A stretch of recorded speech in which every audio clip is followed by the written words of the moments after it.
নমস্কার বন্ধুরা, গল্পের আসরে আপনাদের সবাইকে স্বাগত। আজ আবার উপস্থিত হয়েছি সেই সময় পরবর্তী পর্ব নিয়ে। নবীন কুমার সিংহের উদ্যোগে ও ব্যবস্থাপনায় বিক্রম উর্বশী নাটকের অভিনয়ের প্রবল সুখ্যাতির ফলে কলকাতার ধনী সমাজে বেশ একটা আলোড়ন পড়ে গেল। বাংলায় নাটকের অভিনয় ব্যাপারটি তো বেশ অভিনব। এর আগেও দু চারটি জায়গায় হয়েছে বটে, কিন্তু বিদ্যুৎ সবার সভ্যরা যেন একেবারে মাঠ করে দিয়েছে। সাহেব মেমরা পর্যন্ত এসে দেখেছে এবং ইংরেজি সংবাদপত্রগুলিও প্রশংসায় পঞ্চমুখ। সাহেবদের দৃষ্টি আকর্ষণ করার এই তো বেশ একটি প্রকৃষ্ট উপায়। শহরের বিভিন্ন স্থানে বাংলা নাটক মঞ্চস্থ করার ধুম পড়ে গেল। পাইকপাড়া রাজভাতৃদ্বয় প্রতাপচন্দ্র ও ঈশ্বরচন্দ্র সিংহ সঙ্গীত নৃত্যাদি সম্পর্কে খুব উৎসাহী। তারা নব্য ধরনের বিলাসী পুরুষ। নবাবী আমলের রেশ ধরে একদল ধনী এখনো বিকৃত আনন্দে মত্ত।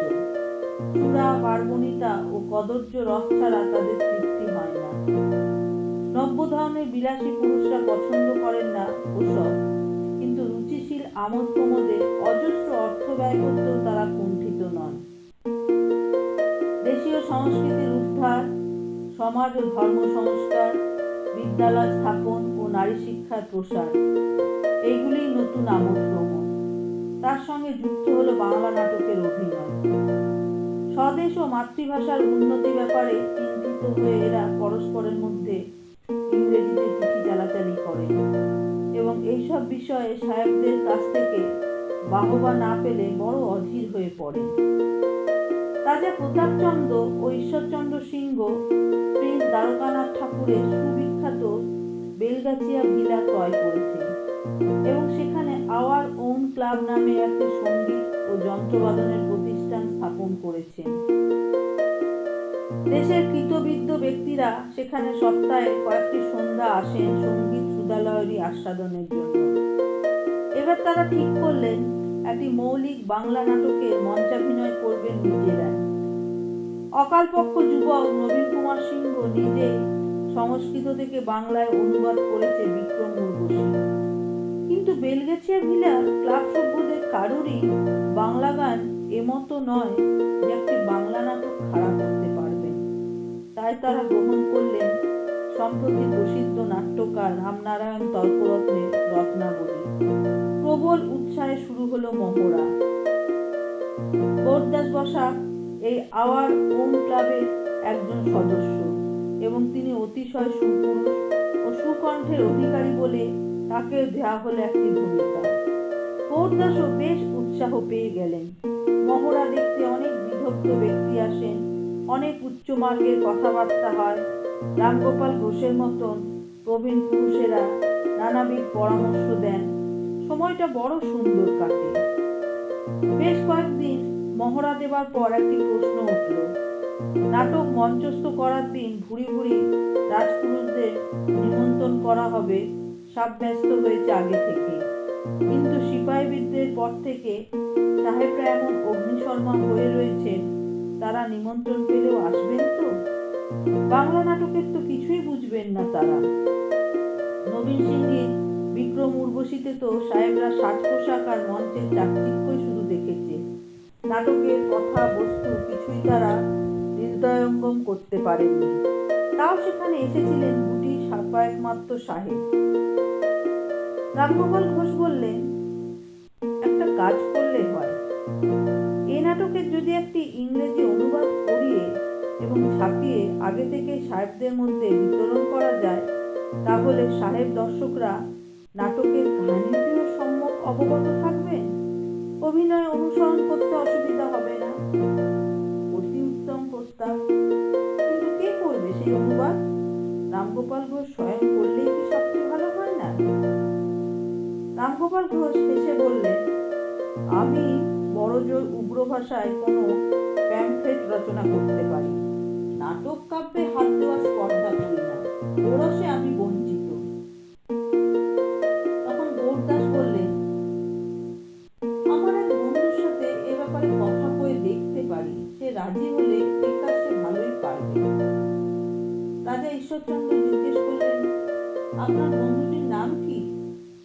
গৌরদাস বললেন, তার নাম মধুসূদন দত্ত। ইংরেজি সে অতি দক্ষতার সঙ্গে লেখে। ইংরেজিতে সে অনেক পোয়েট্রি রচনা করেছে। রাজা প্রতাপচন্দ্র জিজ্ঞেস করলেন, কে মধুসূদন দত্ত? কোন বাড়ির ছেলে? এককালে রাজনারায়ণ দত্ত খুব ফেমাস লয়ার ছিলেন। তার নাম শুনেছেন নিশ্চয়ই। তার ছেলে এই মধু। অনেকদিন ম্যাড্রাসে ছিল।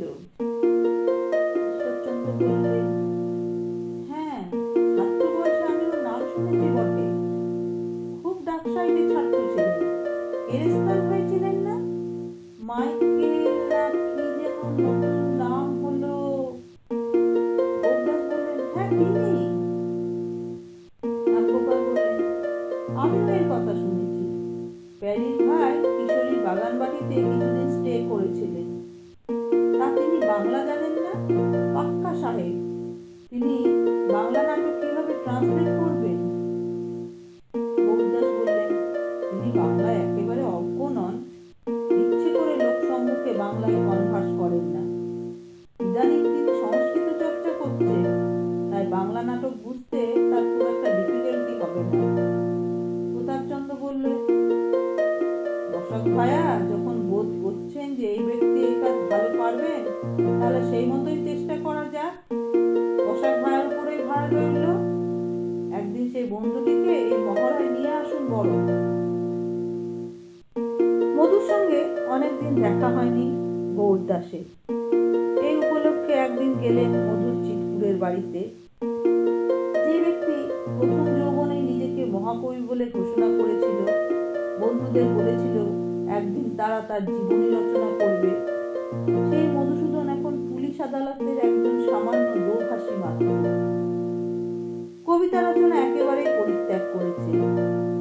ফিরিঙ্গি পত্নী এবং নিত্য সঙ্গী অর্থাভাব নিয়ে একেবারে জেরবার অবস্থা। পত্নী সদ্য গর্ভবতী হয়েছে। এ বিয়ে দাস দাসী টেকে না। সংসারে পূর্ণ বিশৃঙ্খলা। অসামাজিক নিঃসঙ্গ জীবনযাপন করছেন মধুসূদন। গৌরদাস ছাড়া অন্য কোনো বন্ধু বান্ধব তার কাছে আসে না। তিনিও যান না কারো কাছে। চাকুরিটি কোনো ক্রমে রক্ষা করে তিনি দিনের অন্য সময় সুরাপান ও গ্রন্থ পাঠে ডুবে থাকেন। বাকি জীবনটা এইভাবেই কেটে যাবে।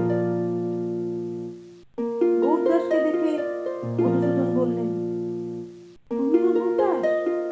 তুমিও আমায় ভুলে গেলে? একবার খোঁজও নিস না, whether I am dead or alive? Gourdas আসন গ্রহণ করে বলল, বাহ, বেশ কথা। তুইও তো একবার আমার খোঁজ নিতে পারিস। মধুসূদন বললেন, আমি খোঁজ করব? Who will pay my গাড়ি ভাড়া? আমি গরিব কেরানি। আমি তো তোর মতন সাকসেসফুল ডেপুটি ম্যাজিস্ট্রেট নয়। গৌরদাস উচ্চ হাস্য করলেন। ছাত্র বয়সে মধু কতবার গৌরদাসকে গাড়ি ভাড়া দিয়েছে। এখন তার মুখে এই প্রকার দারিদ্রের কথা শুনলে বিষ অদৃশ্য লাগে। মধুসূদন আবার বললেন, তাছাড়া বিহার গৌর, আমি কেরেস্তান। হুটহাট করে যখন তখন তো তোমার বাড়িতে যেতে পারি না। গৌরদাস বললেন, এও যে নতুন কথা শুনছি। তুই আমার বাড়িতে আগে যাসনি, সেখানে থাকিসনি, আমার মায়ের হাতে রান্না খাসনি। তুই খ্রিস্টান বলে আমার বাড়িতে কোনো অসুবিধা হয়েছে? মধুসূদন হঠাৎ ব্যাকুল ভাবে বলল, ওহ, তোর মায়ের রান্না, সেই রুটি আর ফুলকপির ঘন্ট, সে যে অমৃত, কতদিন খাইনি। শুয়োর খেতে খেতে জিভ আউলে গেল। একদিন তোর মায়ের হাতে নিরামিষি রান্না খাওয়াবি গো? চল না, আজ চল। অ্যাডভান্স চল, আই এম রেডি। তোর জননীকে সাক্ষাৎ করে আসি। চল, ম্যাডামকেও সঙ্গে নে। তিনি কোথায়? না না, আরিয়েট যাবে না। ও রুটি ঘন্টের মর্ম বুঝবে না। তাছাড়া সে ইজ আনওয়েল, ও ফ্যামিলি ওয়েতে আছে। তাহলে তুই একলাই চল।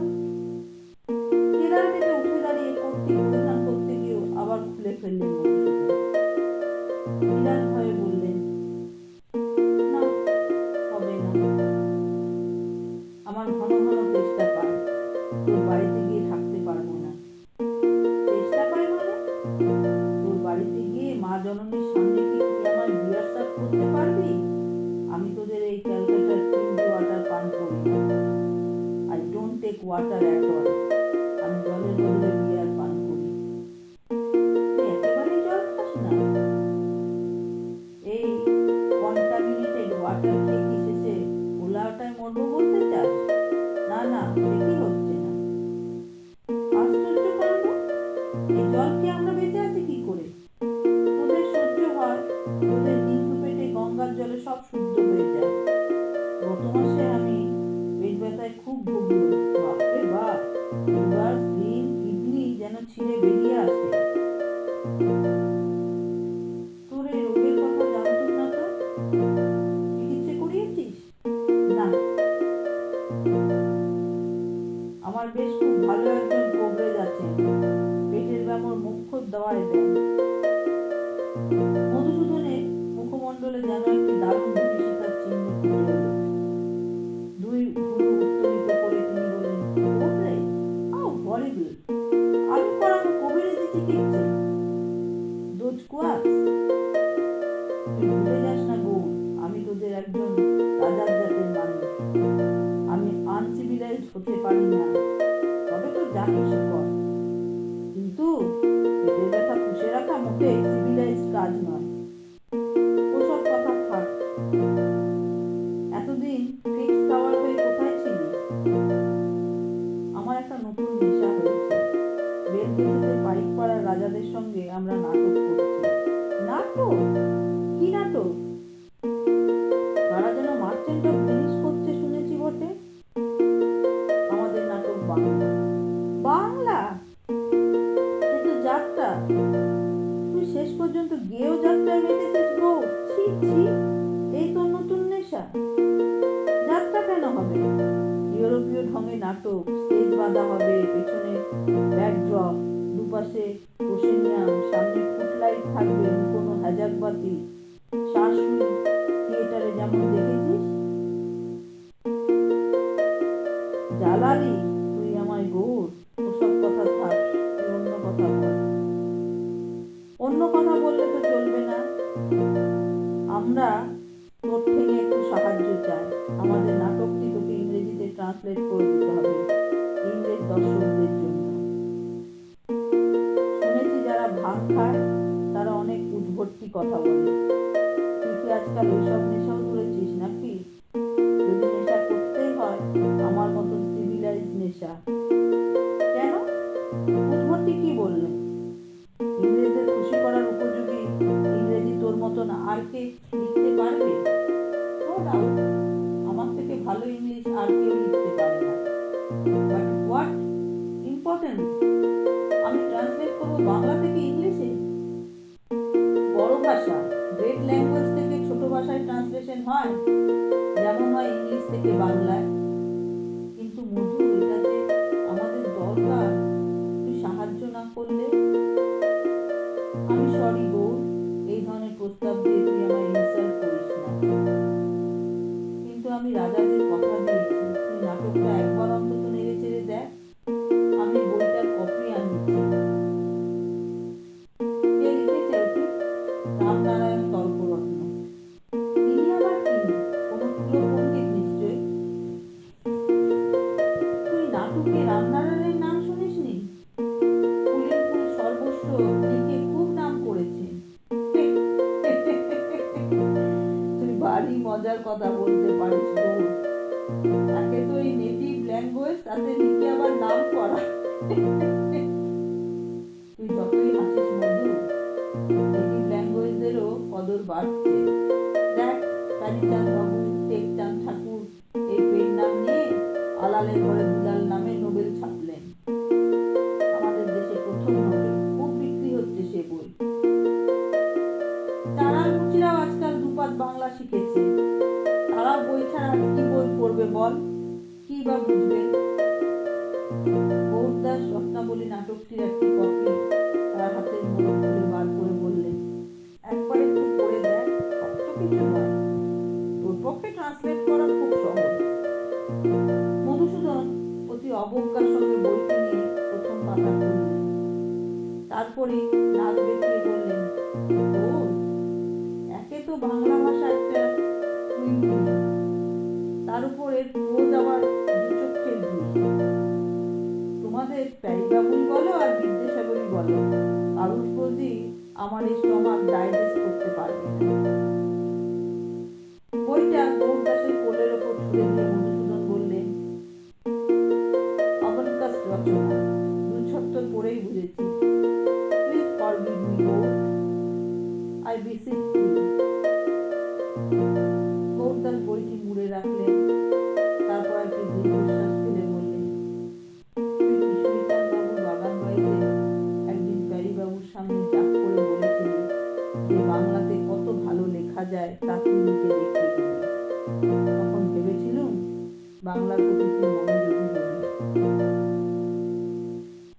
তাকে মাঝপথে থামিয়ে দিয়ে মধুসূদন বললেন, সে নেশার ঝোঁকে কি বলেছিলাম তুই অমনি সেটা ধরে বসে আছিস? তাছাড়া আমার সে উৎসাহ নেই, উদ্যম নেই। তুই আমাদের রিহার্সালে একদিন এলেও তো পারিস। সপ্তাহে দুদিন সন্ধ্যেবেলা আমরা বেলগেছে ভিলায় জড়ো হই, জায়গাটিও মনোরম। টিভি নিয়ে বাড়ির বাইরে থাকা আমার সয় না। তাহলে আমি উঠি মধু, রাজারা তোকে ভালো অনারিয়াম দেবেন বলেছিলেন। এটা ট্রান্সলেট করলে ওরা তোকে 500 টাকা দিচ্ছে। মধুসূদন চমকিত হয়ে বললেন, কি কি বললি? কত টাকা? 500 টাকা। শোন বোস, বস বস, ভালো করে শুনি ব্যাপারটা। 500 টাকা? সত্যি দেবেন? সত্যি নয় কি রাজারা মিছে কথা বলবেন? Wait a minute, wait a minute, that makes a great difference. 500 টাকা? সে যে আমার 4 মাসের মাইনে। And I can finish this damn thing in your days. ওরে বাপ রে বাপ, 500 টাকা পেলে আমি বসতে যাব। পাওনাদাররা আমায় ছিঁড়ে খাচ্ছে। তুই করবি তাহলে কাজটা? নিশ্চয়ই, আলবাত। কিন্তু গৌর, সব বাংলা যদি আমি বুঝতে না পারি? আমি চেষ্টা করবো বুঝিয়ে দেবার। কিংবা তুই আমাদের রিহার্সালে আয়, অ্যাক্টরদের মুখে কথাগুলো শুনলে তোর আরো বুঝবার সুবিধা হবে। মধুসূদন জোর করে গৌরদাসকে টেনে তুলে তার দুই গণ্ডে ফটাফট শব্দে কয়েকটি চুম্বন দিয়ে আনন্দে চিৎকার করে উঠল, hurray hurray, Aryan Riyan, what a great news! আমি 500 টাকা আর্ন করছি। I will buy your French gown. উল্লাস একটু প্রশমিত হলে মধুসূদন আবার কৃতজ্ঞতার সুরে বললেন, বউ, তুই আমার প্রকৃত সুখী। ঠিক সময়টিতে তুই সাহায্য করতে আসিস। 500 টাকা, লাইক এ গ্রেট ফুল, আমি এই কাজটা রিফিউজ করছিলাম। এরপরও মধুসূদনের কণ্ঠস্বর ঘন ঘন পরিবর্তিত হতে লাগলো। একবার তিনি গর্বের সুরে বললেন, কাজটা যে অতি রেচেড তাতে কোনো সন্দেহ নেই, কিন্তু এই কাজ আমি করলে লজ্জারও কিছু নেই। অনেক গ্রেট রাইটারকেও হ্যাক রাইটিং করতে হয়েছে টাকার জন্য। তারপরে আবার মিয়মান কণ্ঠে বললেন, আমি জানি আমি গ্রেট রাইটার নই। I am no longer a writer at all. আমি এখন আর কিছুই না। I am a wreck, তাই না গো?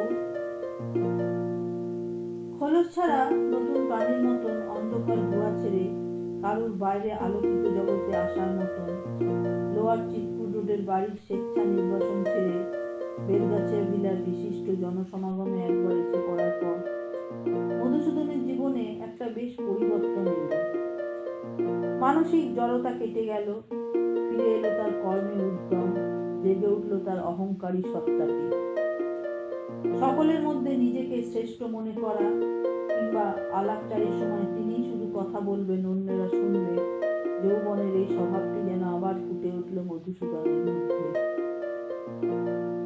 প্রবল উৎসাহ নিয়ে মধুসূদন নিয়মিত আসতে লাগলেন বেলগাছিয়া ভিলার মহলা দেখতে। গৌরদাস দু একদিন অনুপস্থিত হলেই বরং তিনি গৌরদাসকে ভর্ৎসনা করেন। রত্নাবলীর ইংরেজি অনুবাদ সাঙ্গ হয়ে গেল অবিলম্বে। রাজারা বেশ পছন্দ করলেন সেই অনুবাদ। মধুসূদন বেলগাছিয়া ভিলার থিয়েটার দলের একজন সদস্যই হয়ে গেলেন প্রায়। নাটকের মহড়া ও অভিনয়ের ব্যবস্থার জন্য বিপুল অর্থ ব্যয় করেছেন পাইকপাড়ার দুই রাজা। নানা প্রকার বাদ্যযন্ত্র আনা হয়েছে সুর সৃষ্টির জন্য। অভিনয়ের সার্থকতার জন্য সকলের অদম্য আগ্রহে অপেক্ষামান। কিন্তু মধুসূদন একটা কথা এখনো সকলের মুখের উপর বারবার শুনিয়ে দিতে কসুর করেন না। এত আয়োজন, এত অর্থ ব্যয় করে এমন একটি দুর্বল নাটকের অভিনয় করা কেন? এই নাটকে না আছে কোনো গভীর ভাব, না আছে ভাষার সৌন্দর্য ব্যঞ্জনা। অনেকে স্বীকার করেন যে রত্নাবলী নাটকটি প্রকৃতপক্ষে তেমন উচ্চাঙ্গের নয়, কিন্তু উপায় কি? বাংলায় আর ভালো নাটক কোথায়? মধুসূদন এক এক সময় বলে ওঠেন, ভালো নাটক থাকবে কি করে? একমাত্র আমি লিখলেই তো ভালো নাটক হবে। গৌরদাস তখন তাকে বিপাকে ফেলার জন্য বলে, তুই বাংলা লিখবি মধু? গুরুদেবের মুখে শুনেছি কিছুদিন আগে তুই একটা চাকুরির পরীক্ষা দিতে গিয়ে পৃথিবী বানান লিখেছিলি পৃথিবী। মধুসূদন কারোকে কিছু না বলে একদিন সত্যি লিখতে শুরু করে দিলেন। মহাভারতের কাহিনী কেটে শর্মিষ্ঠা দেবযানী আখ্যান দিলেন, ফাঁদলেন নাটক। তার কয়েক পৃষ্ঠা লেখা হতেই পড়তে দিলেন গৌরদাসকে। গৌরদাস এক কথায় চমৎকৃত। এই যেন নতুন ধরনের ভাষা, সম্পূর্ণ নতুন ভাব। গৌরদাস আবার সেই পৃষ্ঠাকটি পড়তে দিলেন প্রসন্ন কুমার ঠাকুরের দত্তক পুত্র যতীন্দ্রমোহনকে। এই যতীন্দ্রমোহন অতি সজ্জন, বিদ্বান ও সাহিত্য রসিক। তিনিও সেই শর্মিষ্ঠা নাটকের অংশ পড়ে মুগ্ধ হলেন এবং আলাপ করতে চাইলেন মধুসূদনের সঙ্গে। বেলগাছিয়া ভিলাতে সাক্ষাৎ হলো উভয়ের এবং পরিচয় ঘনিষ্ঠ হল। কখনো যতীন্দ্রমোহন মধুসূদনকে নিয়ে যান তার এমারেল্ড বাউয়ার নামক বাগান বাটিতে। তার উৎসাহে মধুসূদনের নাটক রচনায় এগিয়ে চলল। এখন ঠিক হলো যে রত্নাবলীর পর মধুসূদনের শর্মিষ্ঠা নাটক মঞ্চস্থ হবে বেলগাছিয়া ভিলায়।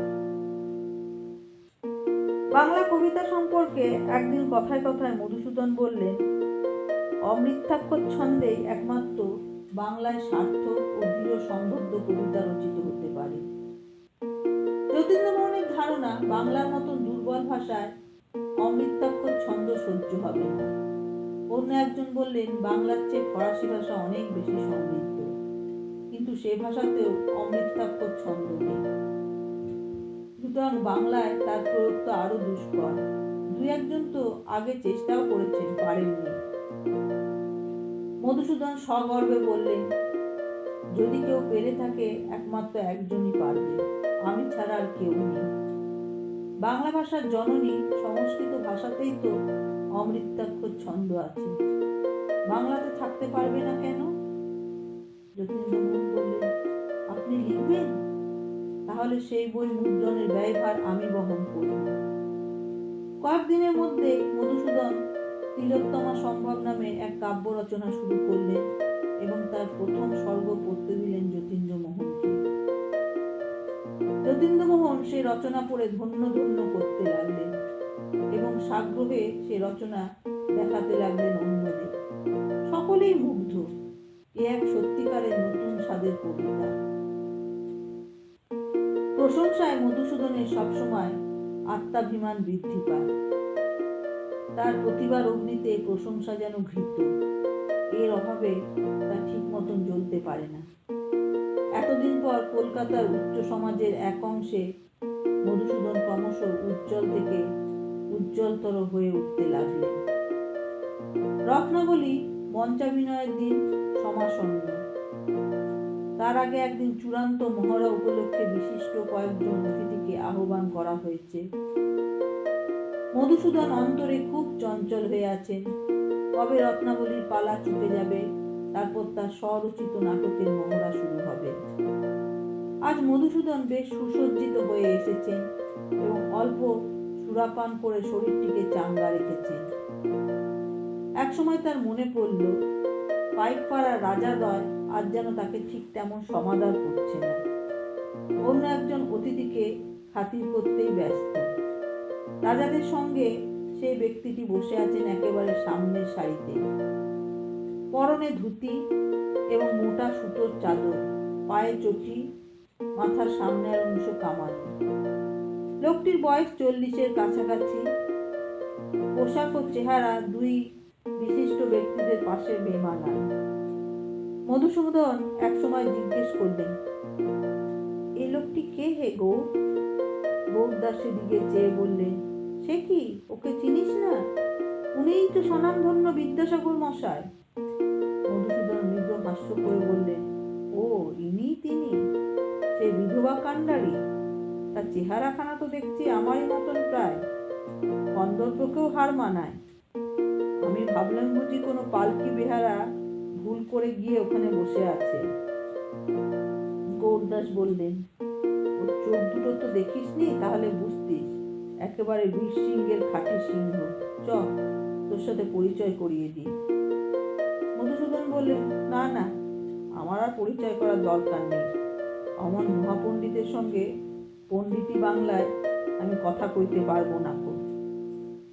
গৌরদাস বললেন, তুই ভুল করছিস মধু, বিদ্যাসাগর মশাই ইংরেজিও খুব ভালো জানেন। এক প্রকার টানতে টানতে গৌরদাস মধুসূদনকে নিয়ে এলেন বিদ্যাসাগরের সামনে। পরিচয় করিয়ে দিয়ে বললেন, ইনি আমার বন্ধু মাইকেল মধুসূদন দত্ত। ইনি একজন কবি এবং নাটক লিখেছেন। অভ্যেসবশত মধুসূদন করমর্দনের জন্য দক্ষিণ হস্তটি বাড়িয়ে দিলেন বিদ্যাসাগরের দিকে।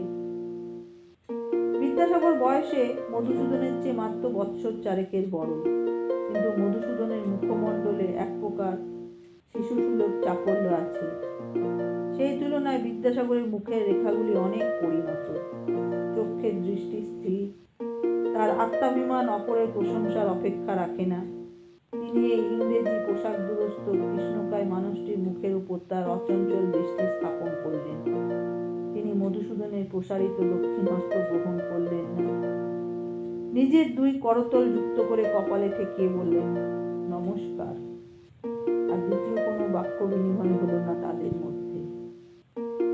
বন্ধুরা, আজ এই অবধি। পরবর্তী পর্ব নিয়ে খুব শীঘ্রই উপস্থিত হব। যদি আপনাদের ভালো লেগে থাকে তাহলে দয়া করে লাইক ও শেয়ার করবেন, আর যারা নতুন তারা সাবস্ক্রাইব করবেন। ধন্যবাদ।